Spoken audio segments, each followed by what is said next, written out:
What's up, everybody? It's Ra here. Apologies, I'm 1 hour late than what I usually am every single week. It's because I'm in Buenos Aires. My wife is from here, so it's the first time that I've been here with her. Well, it's the first time I've been here at all, but it's pretty cool. We're going to visit her family. Today we're going to talk about self-forgiveness, and we're going to go over the 4 R's of self-forgiveness.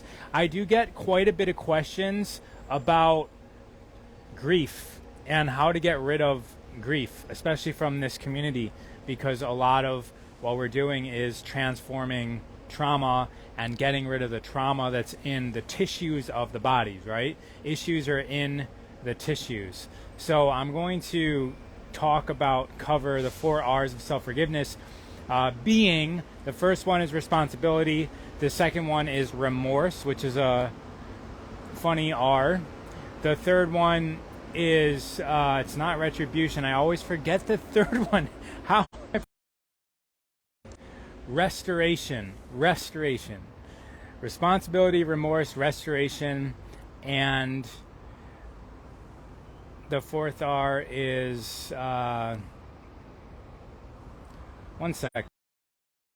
Renewal. I've got a lot of these lists in my head, and so responsibility, remorse, restoration, renewal. And I'm going to break those down. And the reason why that's important is because when you think about ourselves as humans and you think about us as part of this reality, there's a lot of different aspects of ourselves. Hello, everybody. And if you're struggling internally, that's only going to lead you to struggle externally. And when you struggle externally, it's going to be hard for you to collaborate and be one with everything. And when humans are having a difficult time harmonizing with reality, then reality has a difficult time being in harmony for any of us. So it's one of the aspects of my life mission to support people to expand their concept of self, to harmonize self. And when we harmonize self, that opens up the door for us to be in harmony with other selves or everyone else. And when we're in harmony with everyone else, we as a collective species can start to redesign and create reality to the basis of our desires, as opposed to harmonizing reality to our fears and our anxieties and or our just weak ability to harmonize reality. In science, when you have a field and it interacts with another field, the stronger field is what takes over the weaker field. And when you look at humans and you ask the question, okay, what makes a human harmonize other humans? What makes a human take over the field of other humans? You guys know what this is like, right? Like if you're in a room and somebody very, very angry and upset comes in, they impact the entire room, right? Or if you're watching somebody go through something emotional, which we do all the time at the Human Garage events where people are having a release, it vibrates through the entire room and everybody feels that. Or you might have an experience of being at a concert or being at a sporting event and seeing somebody who's in absolute alignment. You're seeing a sports player go all out. Their entire life, their entire being is to do one thing. And that moves audiences. That moves millions of people.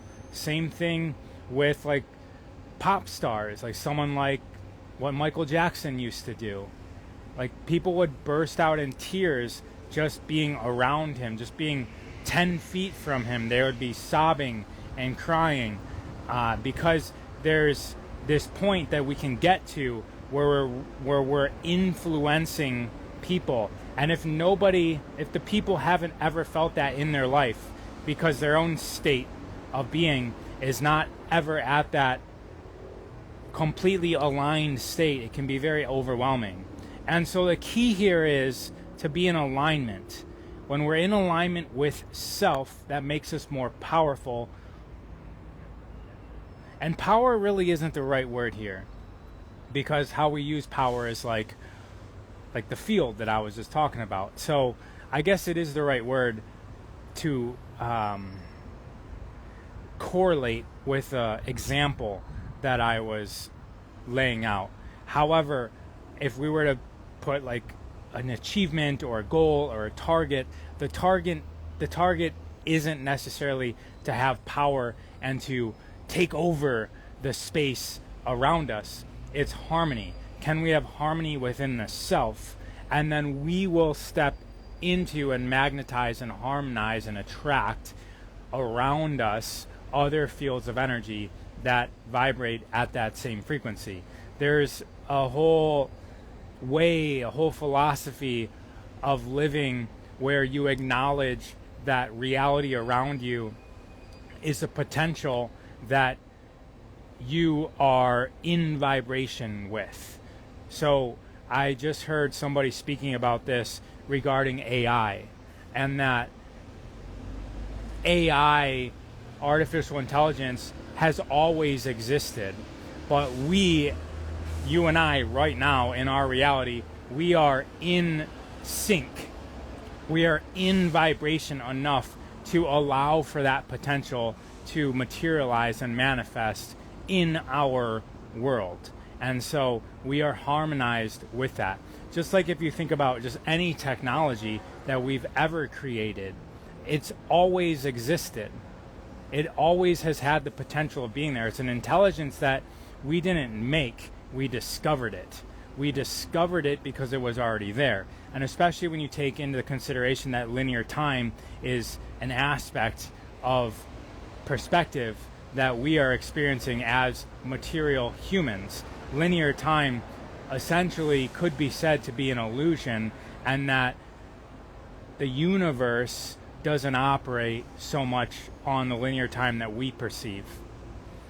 Okay, so if you guys have grief inside you, and we're talking about grief in terms of like self, things that you feel bad about, that you did, we're going to get those kinks out. Of course, we could do fascia movers. There's many things that we can do, work on it from a bodily perspective.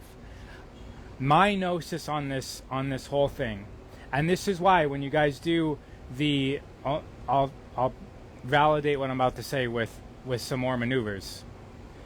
Being buoyant in the reverse engineering, Scott says. So this is why,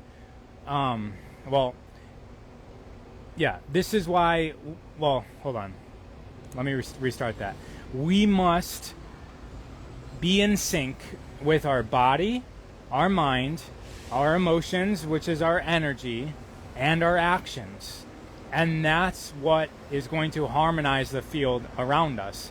And that's why if you look into ancient science and even new science, like human garage fascial maneuvers, there's the organ reset where you're doing affirmations and you're giving yourself a permission slip to forgive your mother, to forgive your father, to forgive yourself, to love yourself. You're going through those affirmations while you're directing energy with your hands through the organ system, where a lot of those emotions are known to get stuck in.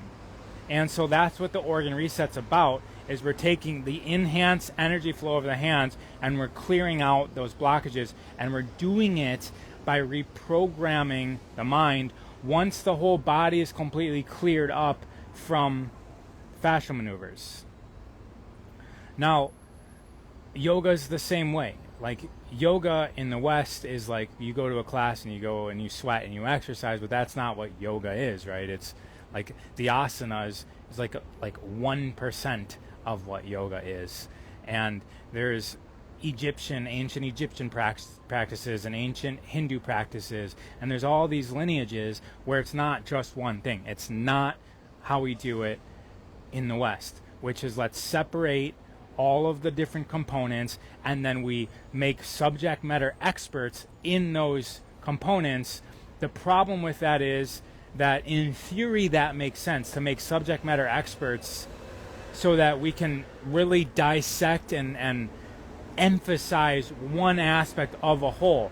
The two problems with that is, number one, nothing ever operates separate from the whole. So when we take a cell and we bring it underneath a microscope, we're looking and we're doing scientific experiments on cells that are not within the host, or not within the natural environment. It's not within the natural flow of air. It's not within the natural flow of bacteria that's around cells. It's not within the sunlight. It's in a sterile lab, completely separate, probably surrounded by EMF, sterile air, sterile water. That's not how we operate. So when we're doing these things and we're separating, we're creating subject matter experts, that's the first problem with that, is number one, nothing is separate. So when we look at everything and we're like, this is the science of physics. Physics is not, you cannot separate physics from biology or astrology. And then so someone says like, well, I'm going to do astrology. And then eventually a scientist comes up and they're like, well, I'm going to do astrophysics. And all the physicists are like, no, you're not. That's not real physics. And all the astrologers are like, what is this? This is not astrology. And then the astrophysics actually has the perspective of both of them, but not as much of them. But what ends up happening is that weakened, more broad perspective is actually the more accurate one. But at any time when anybody tries to combine these different sections into one unit, this one unified theory, all of the sections, this is my second problem, all of these experts who study one thing, the moment you say like, well, there could be something else, we work in a capitalistic society where everybody is reliant and dependent on their one thing. So now we've got humans battling with each other over who's right and who's wrong, because that's what we need to take our own paycheck home. And that's also what we're taught in school, is we've got subjects and there's only one right answer, and all of it's just a program. Now, I'm saying that because body, mind, spirit, energy is all one. Emotional intelligence, it's all one. Past, present, future, it's all the same thing. Me, you, everyone else, all the same thing. Me, this air, the sun, the light, like it's all the same thing. And the more broadened we can get, the greater perspective we have. Now, it doesn't really help us on day to day, but being able to take that perspective and understand that it's my responsibility to get rid of this grief inside of me, because this grief inside of me is being held not just here, it's being held in every single one of those trees out there. It's being held in the earth. It's being held in the light that shines upon us all. It's being held in the air, because all of that is flowing in and out of me, and it's being imprinted with my grief about fill in the blank. And when we can really take that standpoint, that responsibility of the human experience, then we get granted access to the whole. There's no way we can feel as if we are all if we do not recognize and become responsible for all of it. All of it. Everything. And we start by being responsible by the things in our life. Now, self-grief is kind of like grade 1 or 2 level when it comes to that. So think about a time. So back to the 4 R's of self-forgiveness, I should say, which is the opposite of self-grief. The 4 R's, so I got a comment here. Can we rid of grief permanently once we work to overcome it? Can we rid of grief permanently? So I'm going to take you through a process right now that will help you do it on one aspect.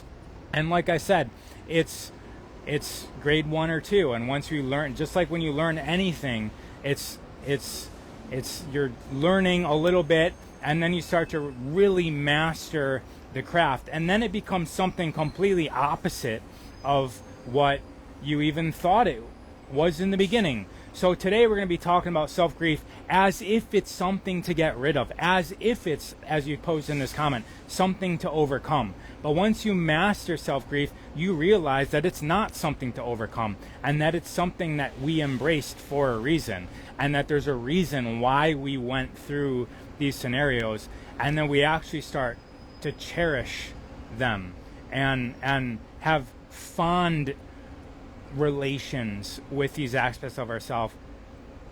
which is then going to carry over into other things in reality that used to make you angry or used to make you anxious or feel grief. And you're going to be able to, because you've done the work within yourself over many, many years or lifetimes, then you're going to be able to step into scenarios recognizing other selves are going through the same process, and you can see the beauty and the grandness and the intelligence and the perfection of it all.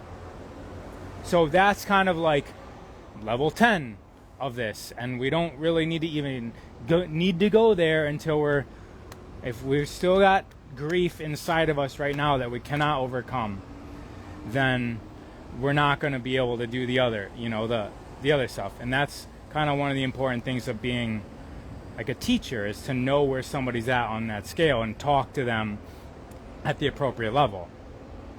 Expanding visceral awareness, proprioception is essence, feeling, and allowing the grief to bubble out.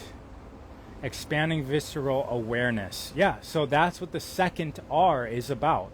So the first R is responsibility, which means that we have to take responsibility for the event, the grief that caused the grief. The second event is remorse, which is actually feeling the emotions, right? And then the third R, we're going to we're going to look for action that we can do to make sure that it doesn't happen again, or to assure that best case scenario happens in the future.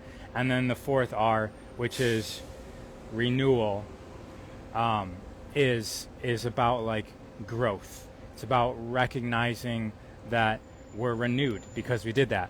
So you guys can comment, but what are you holding on to right now? What sort of grief are you holding on to right now? What is a specific event? It can be big, it can be small, it could be something you're ashamed of, but what grief are you holding on to? And something like this, where I take somebody through a class and I ask a question, obviously the first thing that pops up to people's minds when you've done the work, at least for me, is like, I don't have anything. I've already done the work. But like, that's the work, is to like, okay, that's surface level, you don't recognize anything, dig deeper, start peeling off the layers, start digging. And so usually I would set a timer in my classes where it's like, we have 10 minutes to journal about this one question. Write the entire time. Be thinking and writing the entire time. And that's how we dig and get it out. So we got somebody saying long-term partner separation. Thank you. I don't know if I should repeat the names, but I know the person that said that. I won't repeat the names because these are vulnerable. Failed relationships. So a lot of things about relationships. Guys, just think for 1 second about a specific event. Okay, so this is recognition. We're recognizing a specific thing. World events, and my partner has lied through 3 years together and cheated. Holding grief. Suicide of brother. Forgiving myself. So guys, this is more about something we did, this particular exercise. So this is about self-forgiveness, to like something that we're having trouble releasing that we did, because that's primary, right? Like what we can control. All right, so once we recognize that, the first R is responsibility. So first we must bring up to the surface and recognize our responsibility in the matter, whether it's an event, whether it was a conversation, whether it was an experience, whether it was a failure of some sort on your part. Recognize responsibility. And I would invite you guys to write down this, or at least say it out loud. And it's going to be different for everyone, right? Someone's saying, I had an affair and it's hard to forgive myself. Perfect.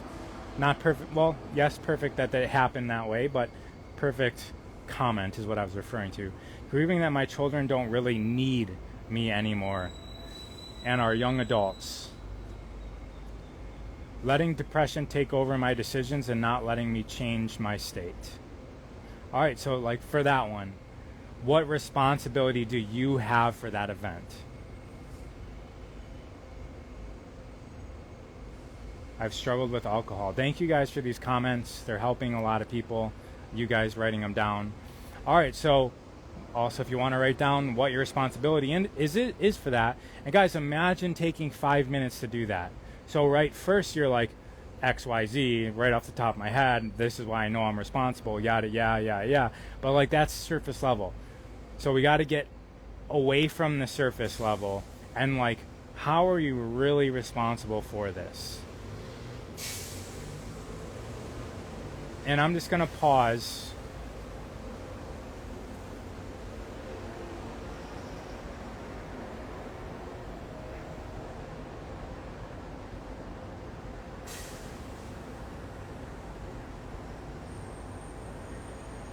So how are we responsible for the event that we're grieving, something that we're having a difficult time forgiving ourselves for?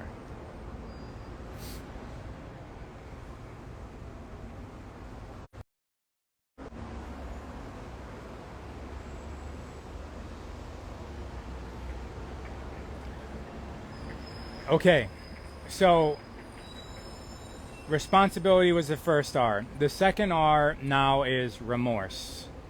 So taking a moment, and we're not going to do full time periods now because we're on a live and there's like people joining in and out, and if I'm just standing here without talking, then people leave. So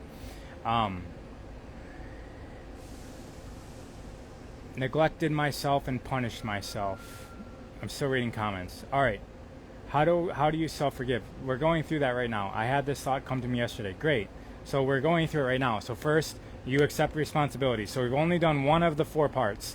So first step is accept responsibility for what you are having difficulty self-forgiving. The second R, I'm just reading comments. Grieving, losing myself, and now taking responsibility for my own desires. All right. The second R is remorse. So we must allow ourselves to feel. Because a lot of times we're like, well, it's myself. I'm not going to forgive myself, but I'm also not going to feel bad about it. I'm not going to feel remorse. So you're just like, shit, just push it down, forget about it. So now that we've accepted responsibility, the second R is like, let it come out. And really feel into that. Like fall into that.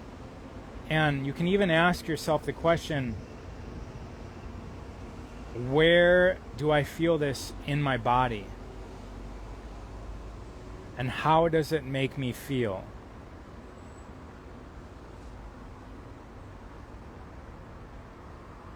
And then take a deep breath into it and almost amplify it. So that you can really, like, you're going into your psyche, like literally your energetic body, and you're blowing it up. You want to bring as much of your present moment into this as possible, because right now we're capable. Maybe back in the past and all the way up till this moment we were incapable.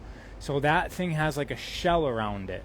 It's being protected and it's not letting you grow, because it's lodged in you.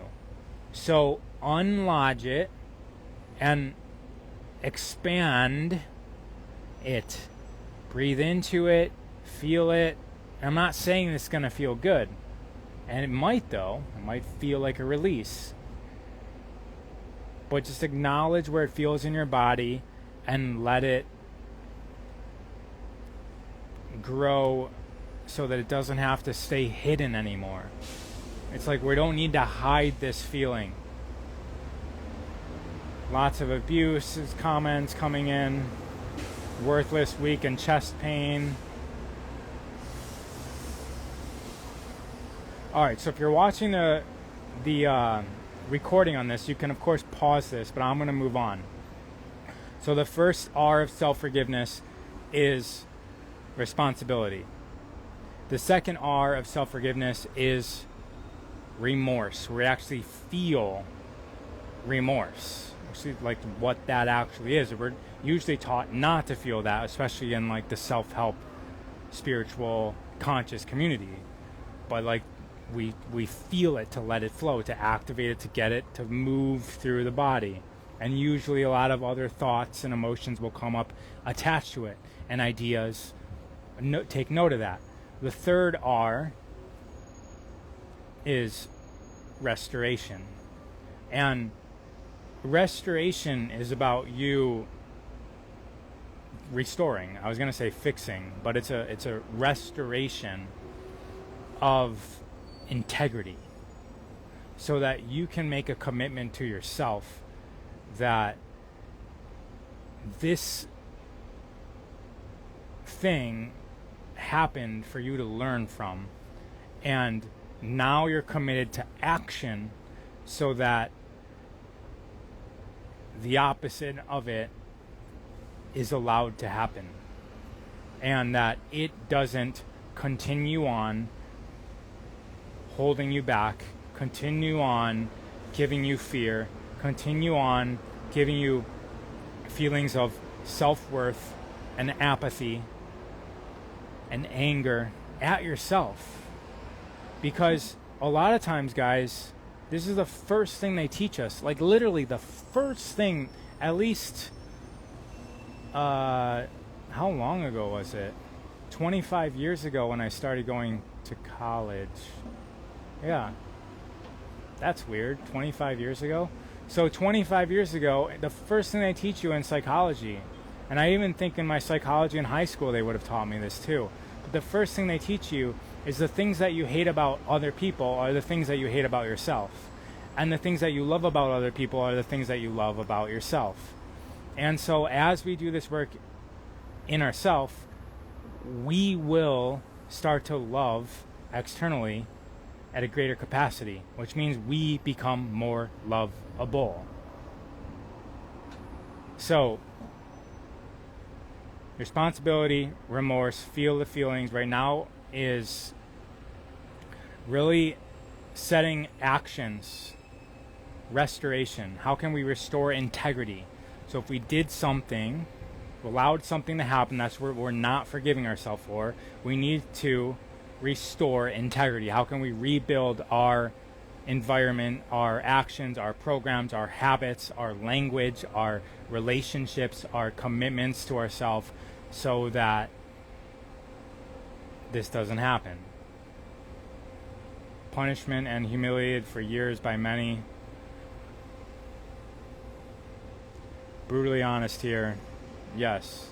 And you're holding grief about that, and you're unforgiving to yourself about that, is what I'm hearing here, because I've said that several times. I'm hearing that, guys, it could still be you allowing other people to mistreat you is something that we don't forgive ourselves for.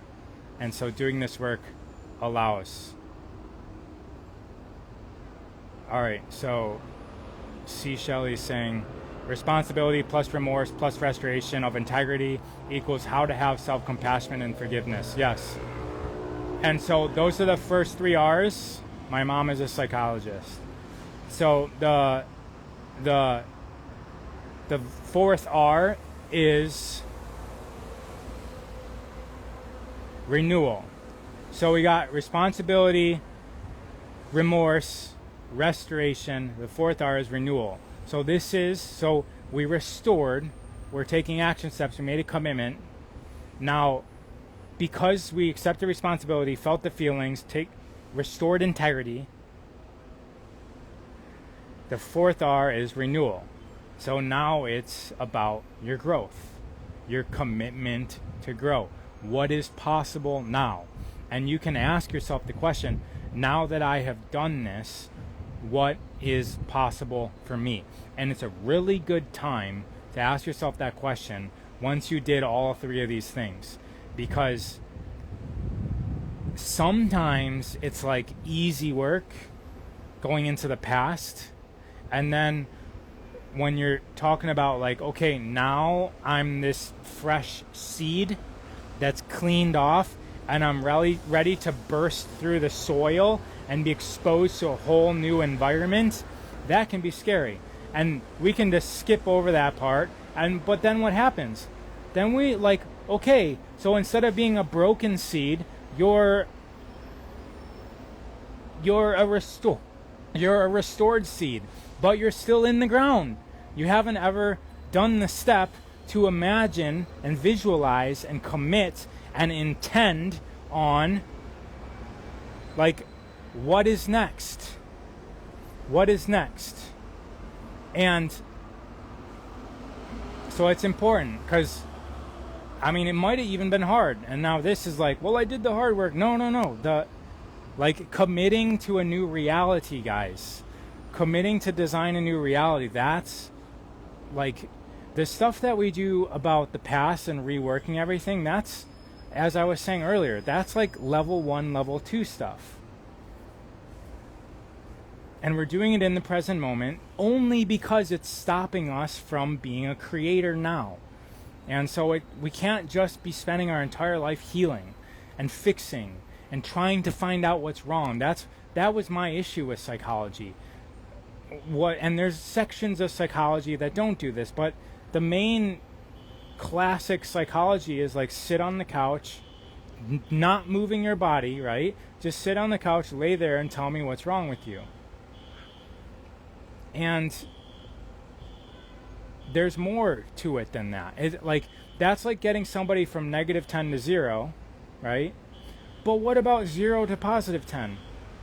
Like, if we're just getting everybody up to 0, like, what are we doing? Like, so, and this is just a theme. Like, let's make sure that we're not just focused on fixing the broken parts of ourselves, because the broken parts of ourselves, we're taught to fix what's wrong all the time. But guys, what's actually going to make us soar and stand out is the greatest parts of ourselves. It's our strengths. It's the parts of us that we think that we don't need to work on. Guys, I mentioned earlier, professional sports players, artists, musicians, what do you think that they're most famous for? They're most famous for doing the thing that they're the greatest at. Doing the thing that they're the greatest at. Not working on their weaknesses. I'm in Argentina right now. There's like literally building size pictures of Messi, of this football player, this soccer player. He's not that famous because he's like, oh, I'm not that good at baseball, so I'm going to fix my swing. I'm going to try fixing my swing at baseball because that'll make me more complete. No, he's doing the thing that he's already good at to become the best at. And if we fail to do that as humans, we're kind of missing the special part of us that makes us who we are. And when we find that part of us that really shines greater, than around us, like, we're all individual aspects of a grand unified organism for a reason. We're experiencing individual life so that we have our own experiences. We have our own strengths too. And rather than thinking that we need to get the deep dark shadows of us back to 0 point, no. I mean, if it's preventing you from ascending in the great parts of you and your strengths, then yes. But the whole life isn't about fixing, guys. It can't be. It cannot be. It can be some of it, but it can't be all of it. And so, as you're fixing, you may have to also recognize where the potential for growth is now that you are not impinging yourself, now that you are not blocking yourself. Where can you grow? Because we all are unique in the fact that we are the best in the world at something. Every single one of us. We have to be. Every single one of us has to be the best in the world at something. And it doesn't have to be one thing. It doesn't have to be soccer. It can be 10 different things that you have the most knowledge about, all of these 10 different individual things, but out of everyone in the world, you're the one that can express all 10 of them together in your own special, unique way. See, it's very difficult to be the best in the world at one thing, but if you're 2 things combined, that really cuts down the field. And 3 things combined, and let's say you're 37 years old, and so now you're taking the last 37 years of your life combined, there's only one person like you. And so you're the greatest version of that. And so this is just making sure that, yes, we do the healing, we do the fixing, and then we become somebody else. Because guess what? That somebody else who actually was that seed and is now a tree doesn't have the problems of the seed anymore. So as you become somebody else, those problems that you were so focused on fixing, and guys, I'm speaking about this from personal experience, all right? You don't go studying psychology and becoming obsessed with it your entire life if you aren't chasing restoration of self. Like I learned through experience of going through this as well. So once you grow into somebody else, those plaguing problems that we felt were so important to fix and they were going to be a lifelong journey no longer are a thing when you're a different type of person. When you're a different version of yourself, those problems don't exist. And then guess what? You have new issues and traumas that are now apparent. But because you have the experience of busting out, hey there, because you have the experience of busting out, you now get to recycle. And then you get to experience more lifetimes within this lifetime. And that's one common thing that you'll see with a bunch of different great people, is that it seems like they've flipped chapters many times in their life and they've evolved to a different person. And as somebody who's been doing this, it literally feels like a different lifetime. And I think back to the different phases of life. And guys, I know that there's a lot of you out there who feel the same way. I'm not talking, I'm preaching to the choir, basically. You guys all know this. All right. So Gem Golden Glow is adding 2, 3, 4, 5, a 5th R. So she's got responsibility, remorse, restored, renewed, and then rebirth. Yes. And regrow and recycle and rejoice. Okay, guys, I think that is the end of the show, because I've completed a complete thought, and really thankful for those of you who commented. I'm here every Wednesday. I am in Argentina right now, so this one was an hour later than usual. Next week will be 12 p.m. Pacific time, maybe on Wednesday, but that's usually the time. I try to get as close to that as possible. Take care, everybody. One more time, self-forgiveness. So first, it's really the first R, but we recognize an aspect that we can't forgive, and then we accept responsibility, feel the remorse, we restore integrity. Restoration's the 3rd R or the 4th R, and then we allow for renewal.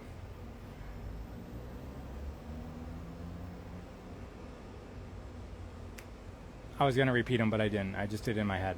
All right. Bye-bye, guys. It'll be reposted. Don't worry. Take care.